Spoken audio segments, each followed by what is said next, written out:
I thought I understood emergency medicine until the night my own son stopped breathing in front of me. The monitors were screaming in sharp, relentless bursts, each alarm cutting deeper than the last, and all I could see was Caleb's small body trembling on the gurney, his chest rising too fast, too shallow, like his lungs were forgetting how to work. "Caleb, stay with me," I whispered, my voice breaking despite years of training that should have kept me steady, professional, detached. I was an ER doctor. I had handled trauma, shock, cases that pushed the limits of what medicine could fix, but nothing prepared me for watching my 5-year-old son slip beyond my reach, while every protocol failed one by one. "Epinephrine's in," a nurse called out, but I already knew. It wasn't working the way it should. His oxygen saturation hovered dangerously low, numbers flickering on the screen like they couldn't decide whether to hold or fall. This didn't make sense. None of it did. Caleb had always been different. His immune responses unpredictable, his reactions inconsistent. But this was something else entirely. "Why isn't he stabilizing?" I demanded, more to myself than anyone else, my hands trembling as I adjusted the 4-line, as if doing something, anything, could force reality back into place. Around me, the ER moved in controlled chaos, footsteps rushing, voices overlapping, but everything sounded distant, muffled, like I was underwater and time was slipping through my fingers. "Dr. Bennett," someone said carefully, hesitating, because they all knew. This wasn't just another patient. This was my child, and I was losing him. My vision blurred, and for a split second, I wasn't the doctor anymore. I was just a father, terrified and powerless. "Caleb, hey, look at me," I said softly, brushing damp hair from his forehead, forcing a smile that felt like it might shatter. "You're okay. I've got you." But the truth was, I didn't. The heart monitor dipped again, a sharp drop that made my chest seize. No, stay with me." I pressed, my voice rising, cracking, everything inside me unraveling as the room seemed to tilt. And then, just as panic threatened to consume everything, the ER doors slammed open. The sound cut through the noise like a blade, sharp and absolute, and something shifted in the air, something I felt before I even turned. Heavy footsteps. A presence that didn't belong to this moment, and yet commanded it completely. I looked up, and my world stopped. Dominic Reed stood there, framed by the harsh fluorescent lights, his expression unreadable, his presence overwhelming in a way that hit something deep, instinctive, buried inside me. 5 years. 5 years since I had seen him, since I had run, since I had convinced myself that past no longer existed. My breath caught, my body reacting before my mind could catch up. Something suppressed and controlled for years suddenly stirring beneath the surface. "Move," he said, his voice low but steady, not loud, not forceful, yet everyone did. And then something impossible happened. The moment he stepped closer, Caleb's monitor shifted. The erratic rhythm steadied. The oxygen levels began to climb, slow but undeniable. I froze, staring at the screen, then at him, my heart pounding in disbelief. This wasn't medicine. This wasn't coincidence. What did you do?" I whispered, barely able to get the words out. Dominic didn't answer right away. His eyes were locked on Caleb, something raw and unguarded flickering there for just a second before he looked at me. And in that moment, I knew. He knew too. I could not move, not even when every part of me was screaming that I should. The numbers on the monitor continued to climb, steady and controlled now, as if whatever had been tearing Caleb apart had simply stopped. My hands were still hovering over him, frozen in place, while my mind struggled to catch up with what I was seeing. "That is not possible," I said under my breath, my voice barely audible, because I knew every protocol, every variable, every explanation that should exist, and none of them fit this moment. Caleb's breathing evened out, slow and natural, like nothing had ever been wrong. The tension in his small body eased, his fingers loosening where they had been clenched moments before.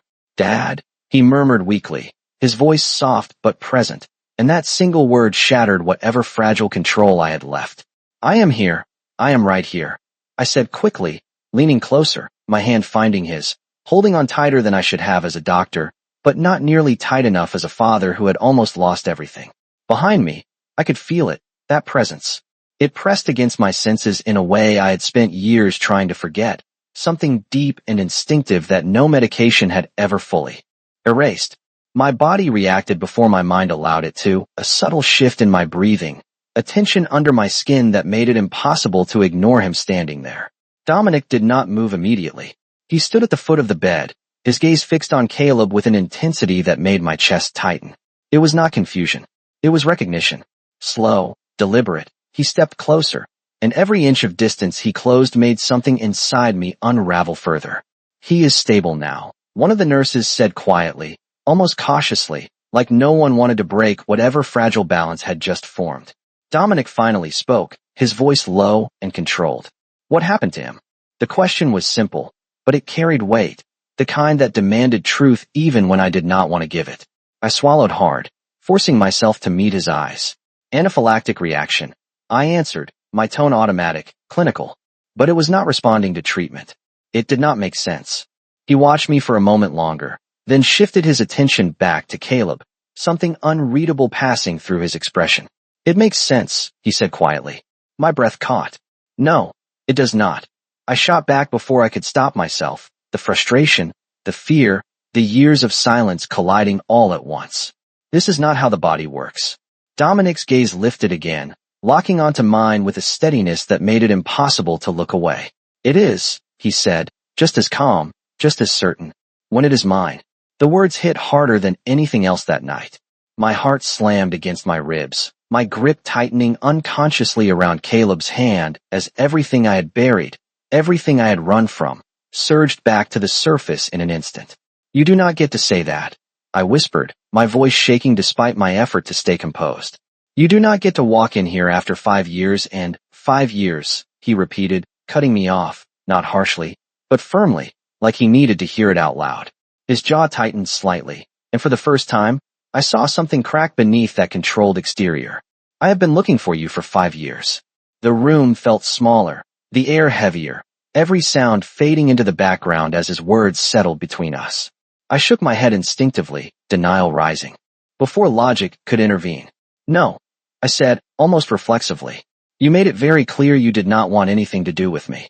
His brows drew together, confusion flashing across his face, real and unfiltered. That is not what happened, he said, quieter now, but no less certain. Caleb shifted slightly between us, his small hand tightening around mine, grounding me just enough to keep me from completely falling apart. I looked down at him, then back at Dominic, the truth pressing in from all sides, impossible to hold back any longer. And in that moment, I realized there was no running from this anymore. The moment he said he had been looking for me for 5 years, something inside my chest twisted so tightly I could barely breathe, because that was not the story I had been living with all this time. Do not say that, I said quietly, shaking my head as I took a step back, instinctively putting distance between us even though every part of me was hyper-aware of him being there. You do not get to rewrite what happened. Dominic did not move to follow me, but his eyes stayed locked on mine, steady, searching, like he was trying to piece something together that had never made sense to him. Then tell me, he said, his voice lower now, less controlled than before. Tell me what you think happened. I let out a breath that felt heavier than anything I had carried in years, my fingers tightening around Caleb's hand as I looked down at him, at the small, steady rise and fall of his chest, grounding myself in the present before everything pulled me back into the past. 5 years ago, I began, my voice quieter, distant even to my own ears. You were brought into the emergency room after a car accident. You were unstable, not just physically. Your system was in pre-rut, completely out of control. The memory hit me all at once, vivid and sharp, like it had never really faded. The smell of antiseptic mixed with something far more overwhelming, something that had filled the entire room and made it impossible to think clearly. You should have been isolated, I continued, glancing back at him. That was the protocol.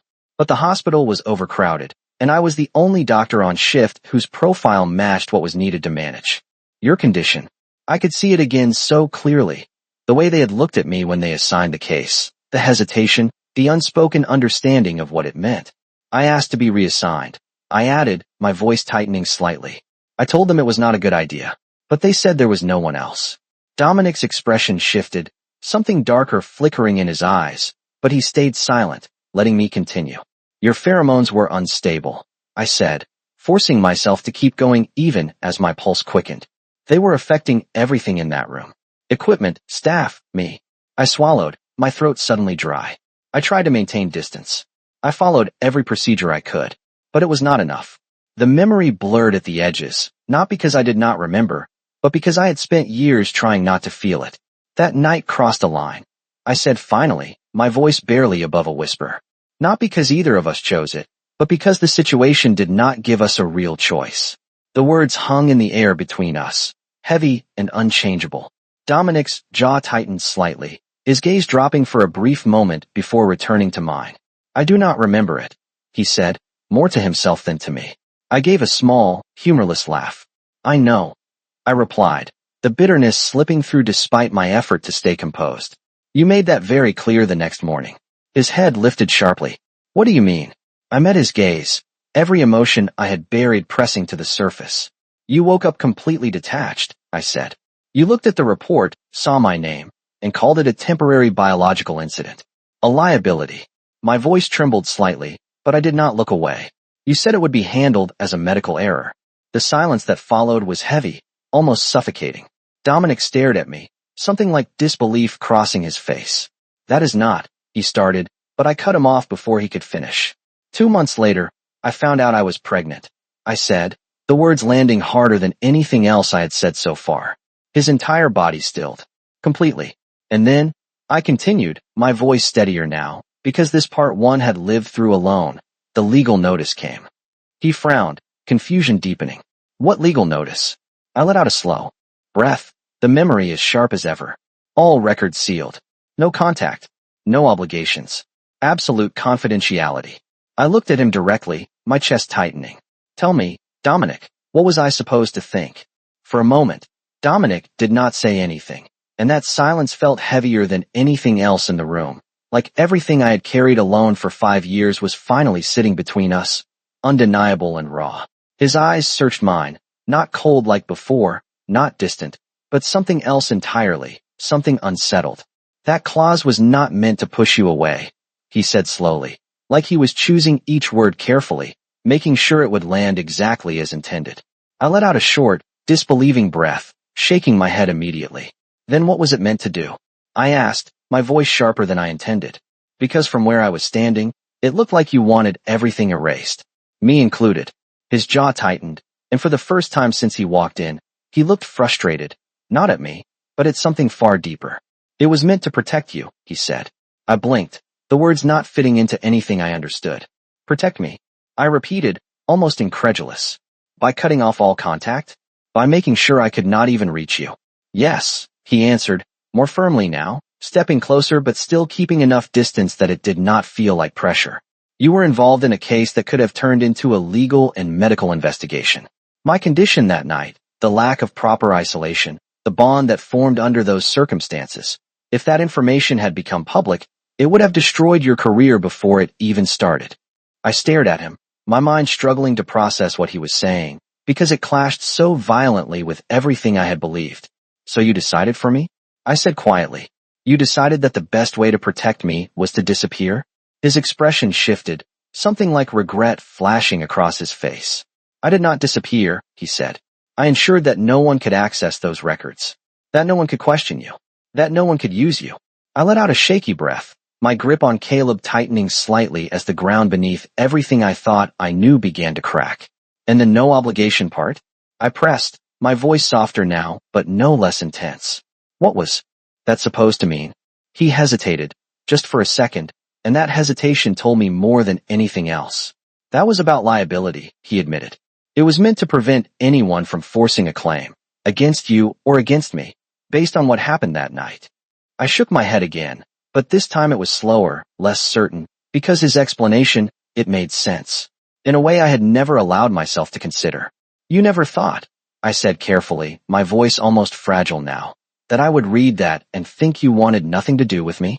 His gaze dropped briefly, then returned to mine, steady but filled with something heavier than before. No, he said honestly. I thought you would understand it for what it was. A safeguard. A bitter, quiet laugh slipped out of me before I could stop it. You overestimated me, I said. Or maybe you underestimated how it felt to wake up the next day and hear you call it a mistake. That landed. I saw it in the way his shoulders tensed slightly, in the way his expression tightened like he had not fully realized the weight of those words until now. I was not in a stable condition, he said, his voice lower. I was coming out of sedation. My memory was incomplete. I relied on the report, not on instinct. I swallowed hard, because instinct was exactly what had guided me ever since. Fear, protection, survival. And I relied on what you said. I replied quietly. So I left. The words hung there, simple but final, carrying the weight of every decision that followed. For a long moment, neither of us spoke. The only sound was the steady beeping of the monitor beside Caleb, a quiet reminder that he was still here, still breathing, still grounding me in the present. Dominic finally looked at him again, his expression softening in a way I had never seen before. And him, he asked, his voice almost careful now. You decided to raise him alone because of that. I nodded slowly, my eyes dropping to Caleb's face. I was not going to risk losing him, I said. Not to your world. Not to your power. Not to whatever could have happened if people found out who he was. My voice tightened slightly. I thought I was protecting him. Dominic was quiet for a long moment. Then he said softly, You were. I looked up at him, surprised by the lack of argument, the lack of correction. He met my gaze steadily. But you were also protecting him from me, he added. And this time, I did not deny it. I did not answer him right away, because admitting that out loud felt too close to everything I had spent years trying to bury, and for a moment all I could do was look at Caleb, at the steady rhythm of his breathing, at the way his small fingers curled loosely around mine like he trusted me to keep everything together even when I was barely holding on myself. He needed stability, I said finally, my voice quiet but firm, because that part had always been true no matter what else I had misunderstood. Not lawyers, not investigations, not being treated like something rare or valuable. Just a normal life. Dominic nodded slightly, as if he understood more than I expected him to.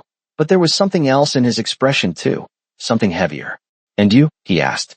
What did you need? The question caught me off guard, because I had not allowed myself to think about that in a long time. I let out a small breath, shaking my head. That did not matter, I said. Once I knew about Caleb, everything else came second. His gaze stayed on me, steady and unyielding, like he was not going to let that answer stand on its own. It should have mattered, he said quietly. I almost laughed at that, but there was no humor in it. Maybe, I replied. But it did not change anything. Caleb shifted slightly on the bed, his eyes fluttering open, still hazy but aware enough to notice the tension in the room. Dad? He murmured again, looking up at me first before his gaze drifted toward Dominic, curiosity flickering across his face. Who was that? The question landed like a spark in dry air, immediate and impossible to ignore. My heart tightened, my instinct kicking in instantly, protective and sharp.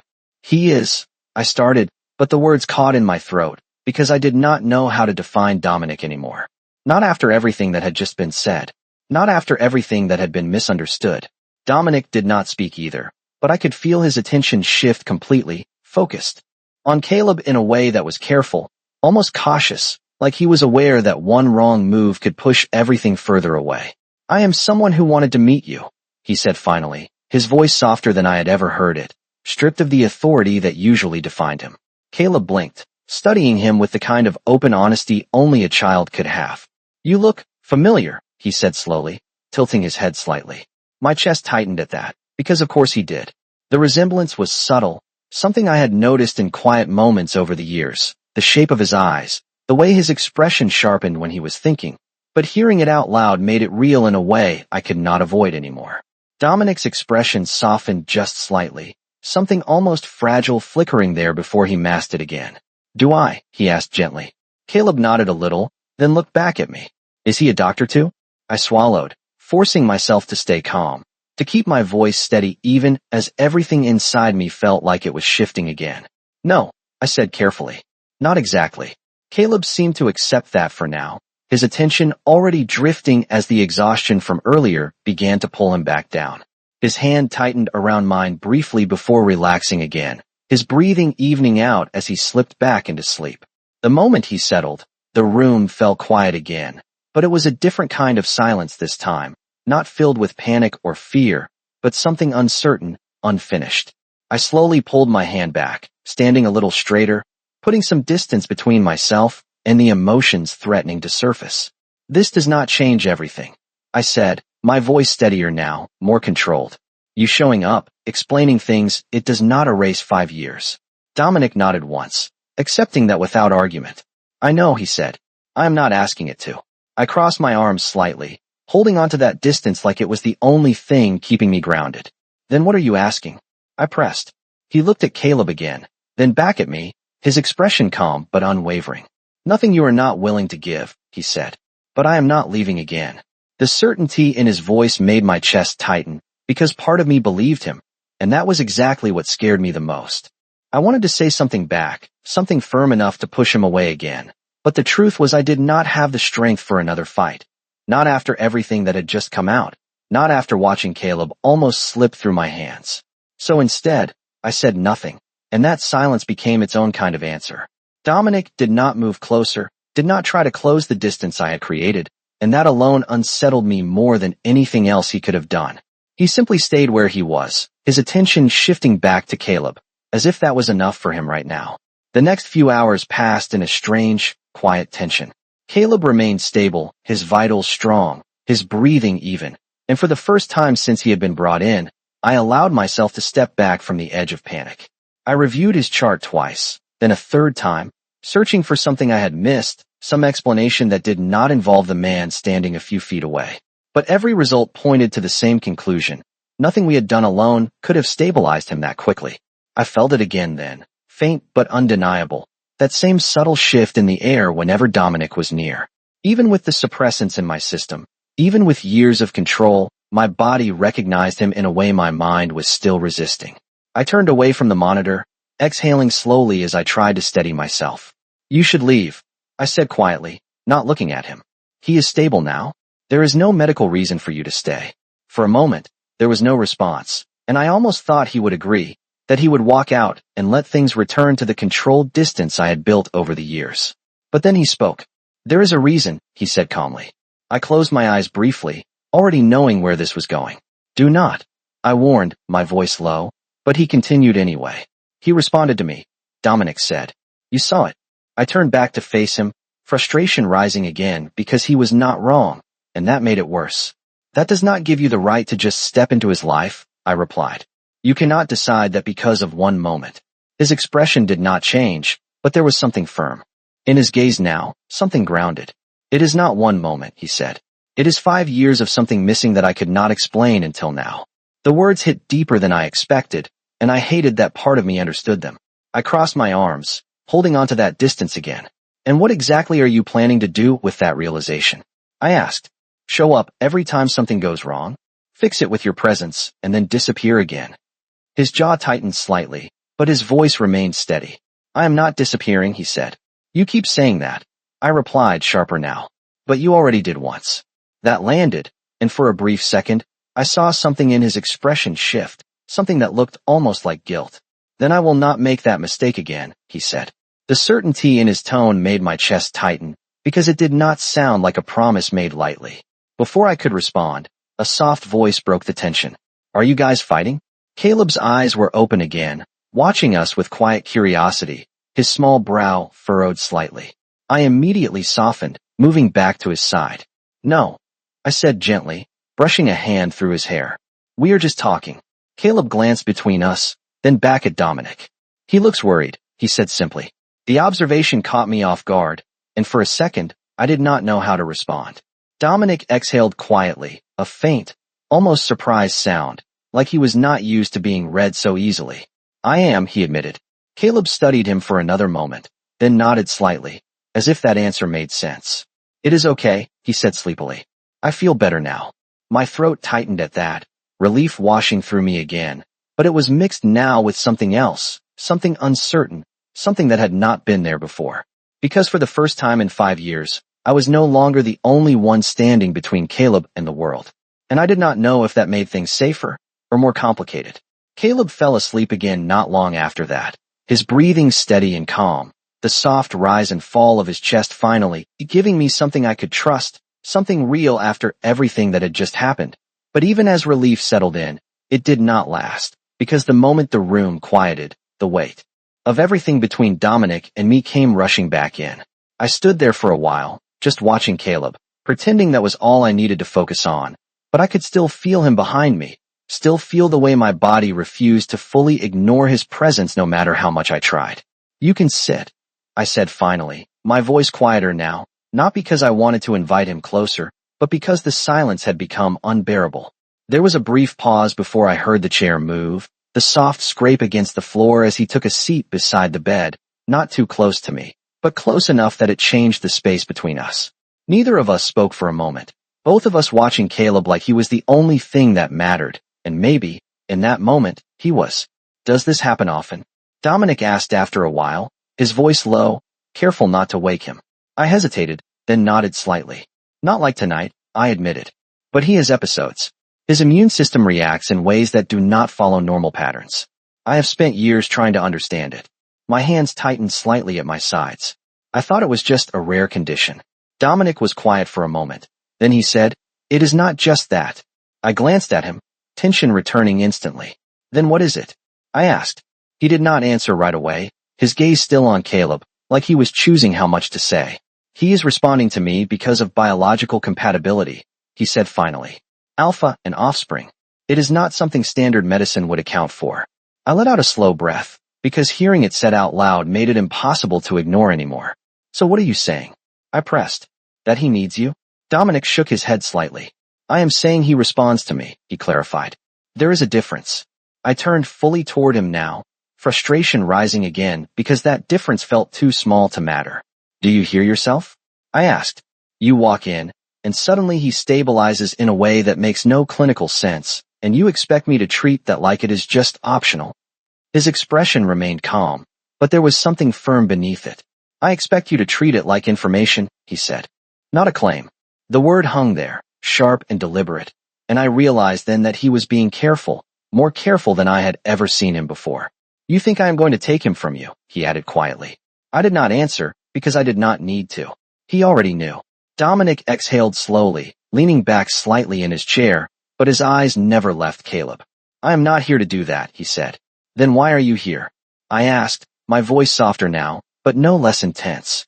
He was silent for a moment, and when he finally spoke, his voice was quieter than before. "Because something was missing," he said.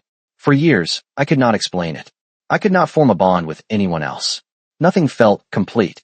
He paused, then added, "Now I know why." The words settled heavily in the air, and I felt my chest tighten again, because this was not just about Caleb. It was about all of it.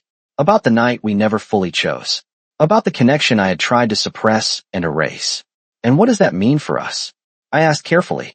Dominic finally looked at me then. Really looked, not as a stranger, not as a problem to solve, but as someone who mattered in a way neither of us had acknowledged before. "It means I am not walking away again," he said. I held his gaze for a long moment, searching for any sign of doubt, any hesitation, but there was none. Just quiet certainty. And for the first time in 5 years, I did not know whether to push him away or let him stay.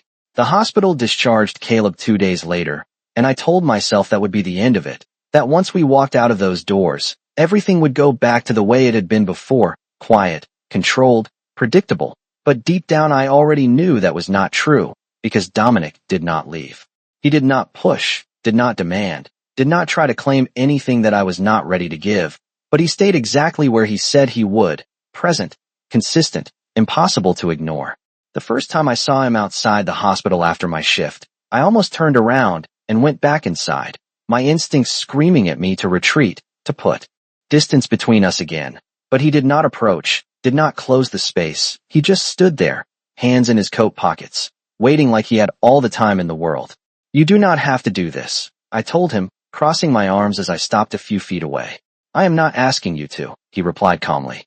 "Then why are you here?" I pressed. His answer came without hesitation. "Because I said I would be." It was simple, frustratingly simple, and that made it harder to argue against. The next day, he was there again. And the day after that. He did not interfere when I picked Caleb up from school, but he stood across the street, just within sight, like he was making sure we were safe without stepping into a space I had not given him permission to enter. "That man is following us," Caleb said one afternoon, his small hand tightening around mine as we walked toward the car. I glanced up, already knowing who he meant, and exhaled slowly. "He is not following us," I said gently. "He is just around." Caleb looked back at him, curious more than afraid. "He looks less worried today," he observed. I almost smiled at that, despite everything. "Maybe that is a good thing," I said quietly. It did not take long before Caleb started noticing him more, asking small questions I was not ready to answer, watching the way Dominic never left until we were safely inside, never came closer than I allowed. One evening, as I unlocked the door to our apartment, Caleb tugged on my sleeve. "Can he come inside?" he asked, his voice innocent, unaware of the weight behind that question. I froze for just a second, my heart tightening as I looked down at him. "Why do you ask?" I said carefully. Caleb shrugged slightly. "Because he looks like he wants to talk to you," he said simply. I glanced over my shoulder, and sure enough, Dominic was still there, standing a respectful distance away, his gaze steady but not intrusive. For a moment, I considered saying no, closing the door, keeping everything exactly as it was. Safe. Controlled. But something in Caleb's expression stopped me, something open and trusting that made it impossible to ignore the fact that this was not just about me anymore. I hesitated, then looked back at Dominic. 5 minutes, I said finally. His expression did not change much, but I saw the subtle shift, the quiet acknowledgement as he nodded once. 5 minutes, he agreed. Inside, the space felt smaller than usual, more personal, more exposed, and I suddenly became aware of everything. Caleb's drawings on the fridge, the stack of medical journals on the table, the life I had built without him. Dominic took it in silently, not with judgment, not with curiosity, but with something that felt almost like respect. Caleb climbed onto the couch, watching us both like he was waiting for something important to happen. "So, are you my friend?" he asked Dominic suddenly. The question hung in the air, simple but loaded in a way only I seemed to feel. Dominic looked at him, then at me, like he understood exactly how much that answer mattered. "I would like to be," he said gently. Caleb nodded, apparently satisfied with that. "Okay," he said, leaning back against the cushions. I let out a breath I had not realized I was holding, my chest tightening as I looked at Dominic, because this quiet, careful way he was stepping into our lives, was not something I knew how to fight, and that scared me more than anything else. It did not happen all at once, and maybe that was the only reason I did not run again, because Dominic never tried to force his way into our lives, never tried to claim something I was not ready to give. He simply kept showing up, day after day, in ways that were so consistent they became impossible to ignore. Weeks passed, then months, and somewhere along the way, his presence stopped feeling like a disruption and started becoming expected. He was there in the mornings sometimes, standing a few steps back, while Caleb waved at him on the way to school, and in the evenings, waiting quietly near the hospital entrance after my shifts ended, never stepping forward unless I acknowledged him first. "You are still here," I said one night, exhaustion heavy in my voice as I walked out into the cool evening air. Dominic gave a small nod, like that answer was obvious. "I said I would be," he replied. I shook my head slightly, not in disagreement, but because part of me still could not understand how he could be so steady, when everything between us had been anything but. "Most people would have given up by now," I admitted. His gaze softened just slightly. "I am not most people," he said. And he was right. Caleb adjusted faster than I did, in the way children sometimes do, without overthinking, without holding onto the past the way I had. One afternoon, as we sat in the small park near our apartment, Caleb ran ahead, then stopped halfway, turning back toward Dominic with a bright, unguarded smile. "Come on," he called out. "You are too slow." I froze for a second, my breath catching at how naturally it happened, how easily Caleb included him without hesitation. Dominic hesitated too, just for a brief moment, like he was waiting for me to stop him, but I did not. I could not. So he stepped forward, closing that distance one careful step at a time, and followed Caleb across the grass. I watched them from where I stood, something unfamiliar settling in my chest, something that felt dangerously close to hope. Later that evening, as we walked home together, Caleb slipped his small hand into mine, then reached out with his other hand toward Dominic without even looking up. The gesture was so simple, so instinctive, that it caught both of us off guard. Dominic looked down at him, then at me, silent, waiting. I held his gaze for a long moment, my heart pounding in a way that had nothing to do with fear anymore. Then, slowly I nodded. That was all it took. Dominic reached out and took Caleb's hand gently, like he understood exactly how much trust was being placed in that moment. Caleb smiled, satisfied, swinging their joined hands slightly as we continued walking. "This is better," he said softly. "It feels right." His words settled deep, echoing something I had not been ready to admit, even to myself. When we reached our building, Caleb suddenly stopped, looking up at Dominic with that same open, honest expression. "Can I call you Dad?" he asked. Time seemed to pause, everything going still as the question hung between us.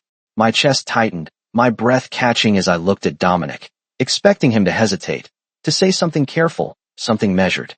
But he did not. His expression softened in a way I had never seen before, something real and unguarded breaking through. "If that is what you want," he said gently. Caleb beamed, the kind of pure, uncomplicated happiness that made everything else fade away. "Dad?"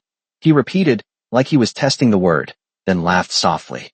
I felt something inside me shift, something that had been locked away for years finally loosening its hold. I looked at Dominic, at the quiet way he stood there, not claiming, not demanding, just present, just steady. And for the first time in a long time, I did not feel the urge to run. I exhaled slowly, the tension I had carried for so long easing just enough to let something new take its place. "We are not going back to the past," I said quietly, meeting his gaze. "I know," he replied. "Then we start from here," I added, my voice steady despite everything I was feeling. He nodded once, understanding without needing anything more. And as Caleb stood between us, holding both our hands, I realized that maybe the future was not something I needed to be afraid of anymore. Maybe it was something we could build, one step at a time.